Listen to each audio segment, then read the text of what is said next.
On ne parle pas en guerre avec les gens qui disent que l'ennemi d'en face a la mitrailleuse, il a la bombe, il a la grenade, on ne peut rien. On fait donc comment? Il ne dit pas qu'acheter les grenades, l'ennemi d'en face est plus fort que nous. Parmi nous, il n'y a personne qui peut tenir. Toi, tu peux. Même dans le combat spirituel, dans Deutéronome 20, c'est interdit. Même dans le combat spirituel de Deutéronome 20, c'est interdit de décourager les autres. C'est quelqu'un qu'il ne faut pas dans une assemblée qui veut évoluer. Tu es sous sanction dans une église, tu arrives même, tu ne salues aucun de tes frères, tu rentres toi, tu vas chercher les ressources, tu manges la vie. C'est un pas la sorcellerie. Amen. C'est l'heure de présenter à l'Éternel nos dîmes et nos offrandes. Que Dieu vous bénisse. Je bénis Dieu pour ce ministère. Est-ce que vous savez que beaucoup, est-ce que vous savez qu'il y a beaucoup de sorciers dehors? Mais je vais apprendre à communiquer.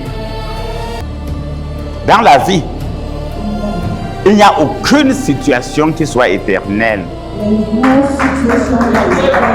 Et dans la vie, il n'y a aucune situation qui soit éternelle. C'est un mensonge. Quel que soit ce que tu traverses, prends 2 armes dans ta main. Toi-même et ton Dieu. Manipule les 2 armes-là correctement et reste tranquille. La solution va apparaître de nulle part, que tu le veuilles ou pas. Le message passe. Devant chaque situation, tu as 2 armes spirituelles dans ta main. Toi-même la première arme et Dieu la deuxième. Toi-même d'abord et Dieu la deuxième arme.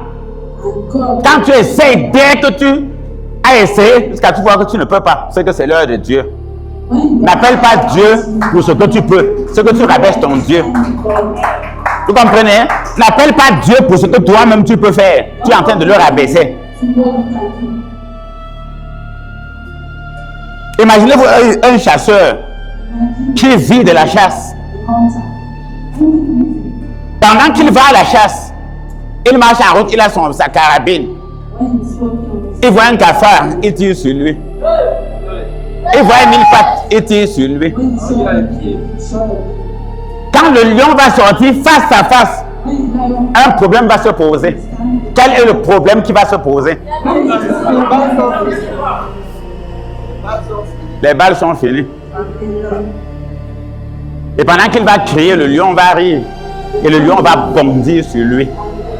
Donc ne joue pas avec ces armes spirituelles. Devant toute situation, tu t'engages d'abord. Mon foyer ne tient pas. Moi, je m'adresse aux femmes, toutes les femmes de ce ministère. Toutes les femmes de ce ministère. Je ne sais pas comment faire pour parler à ces femmes. Quand ton foyer ne tient pas, ne cherche pas d'abord la femme qui ménage ton mari. Ne réfléchis pas sur la voisine qui trouble la tête de ton mari. Ne réfléchis pas sur sa secrétaire.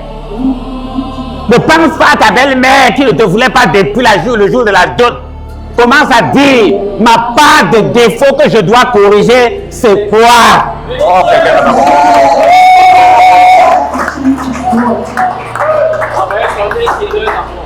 parce qu'il est impossible qu'on soit dans une situation dont notre responsabilité personnelle n'est pas impliquée. Impossible! Le micro, une place au prophète Herman qui se livre. Je vais vous donner mon deuxième micro. Donnez-lui. Amen. Oui, il est impossible qu'on vive une situation dont il n'y a pas notre propre responsabilité à l'intérieur.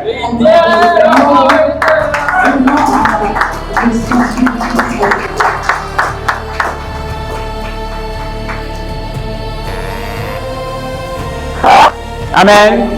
Oui. Parce qu'une abeille, si une abeille ne se pose pas sur toi, elle ne peut pas te piquer. Impossible. Et l'abeille ne peut pas se poser sur toi et tu l'empêches de te piquer. Le message passe. Ça passe. Mon commerce ne marche pas. J'ai vu des fétiches devant ma boutique. Vrai. D'abord, je suis spirituel. Je crois en ça. Donc, je balaie d'abord les fétiches, je mets de côté. Je mets tout produit spirituel qu'il faut pour nettoyer ça. Et je vais m'asseoir dans la boutique. Pourquoi ce problème? Qu'est-ce qui m'amène au carrefour? Qu'est-ce qui m'amène au marché? Je commence à réfléchir. Ça, c'est pour la réussite sur le plan professionnel. Je prends un exemple. Est-ce que d'abord, en tant que commerçant, la politique commerciale, est-ce que pour moi le client est roi? Est-ce que pour moi le client est roi? Est-ce que je l'accueille comme il faut? Je le respecte comme il faut. Je l'informe sur ce que je vends comme il faut. Si je vois des fautes, je corrige d'abord.